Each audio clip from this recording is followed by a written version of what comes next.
السلام علیکم ورحمۃ اللہ وبرکاتہ نحمده ونصلی علی رسولہ الکریم اما بعد۔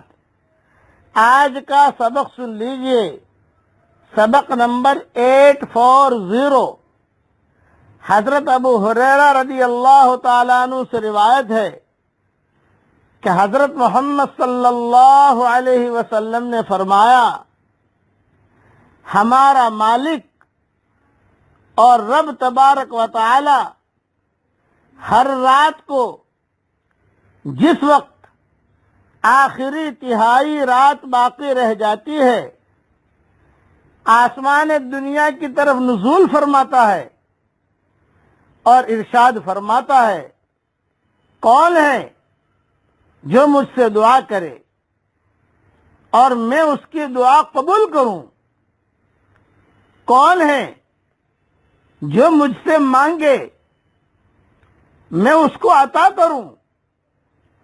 کون ہے جو مجھ سے مغفرت اور بخشش چاہے میں اس کو بخش دوں؟ یہ حدیث صحیح بخاری اور مسلم میں ہے۔ تھوڑی سی تفصیل، تھوڑی سی تشریح سن لیجئے۔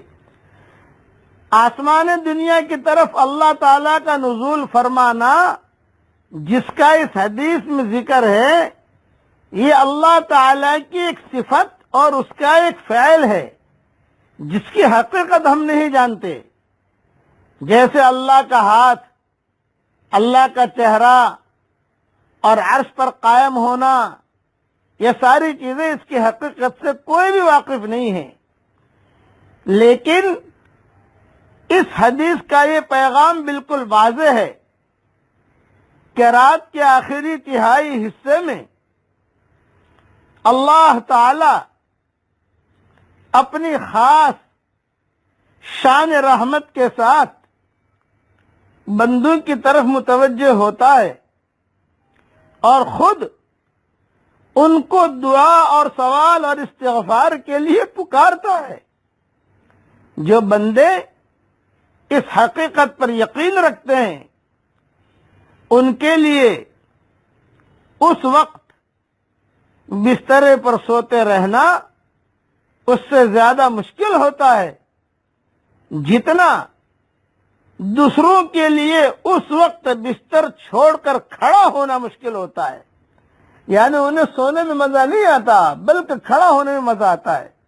اللہ تعالیٰ اپنے فضل و کرم سے اس حقیقت کا ایسا یقین نصیب فرمائے جو اس وقت بے چین کر کے اللہ تعالیٰ کی دربار کی حاضری اور دعا اور سوال اور استغفار کے لیے کھڑا کر دیا جائے۔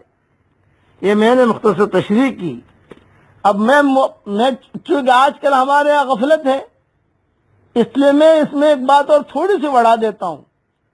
یہ باتیں تو علماء نے لکھی ہیں جو میں نے اوپر بیان کی، علماء حقہ نے، کہ میری طرف سے ایک بات سن لیجئے کہ تہجد کے وقت میں آنکھ کھلے تو کوشش تو کرو بھائی نماز پڑھنے کی، لیکن کبھی کبھار تھکا ہوا ہوتا ہے، کبھی عورت بھی تھکی ہوئی ہوتی ہے۔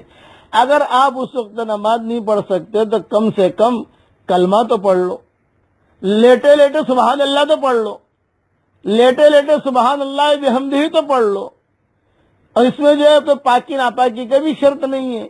لیٹے لیٹے اتنا تو کہہ دو کہ اللہ تو مجھے معاف کر دے، لیٹے لیٹے اتنا تو کہہ دو، تو چلو وہ بڑی تہجد کا ثواب نہیں ملے گا، لیکن اس وقت میں جو خاص فرشتوں کی جماعتیں نازل ہوتی ہیں تو دعا میں ہم بھی شامل ہو جائیں گے، بھی ہم لوگ کمزور ہیں۔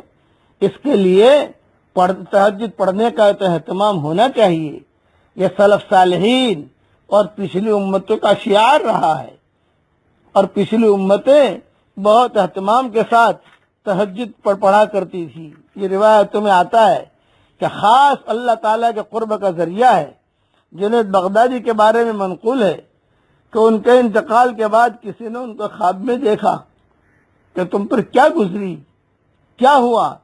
انہوں نے کہا میرے سارے مجاہدے، سارے جو میں نے بیانات کیے، کتابیں لکھی، وہ سب ایک طرف، مجھے جو فائدہ پہنچا ہے وہ آخری رات میں 2 رکعت نمازوں سے زیادہ فائدہ پہنچا ہے. میں جو 2 رکعت نماز پڑھ لیتا تھا اس سے مجھے بہت فائدہ ہوا ہے اور میری مغفرت ہو گئی. وہی کام آئی جو ہم پڑھا کرتے تھے.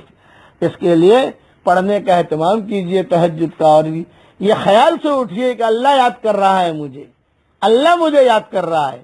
تو پھر آدمی کو نیند کہاں سے آئے گی؟ تھکے ہوئے ہو تو کم سے کم سبحان اللہ والحمد للہ ولا الہ الا اللہ واللہ اکبر اتنا آدمی پڑھ لے تو بھی اس کو یعنی دعا میں شامل ہو جائے گا.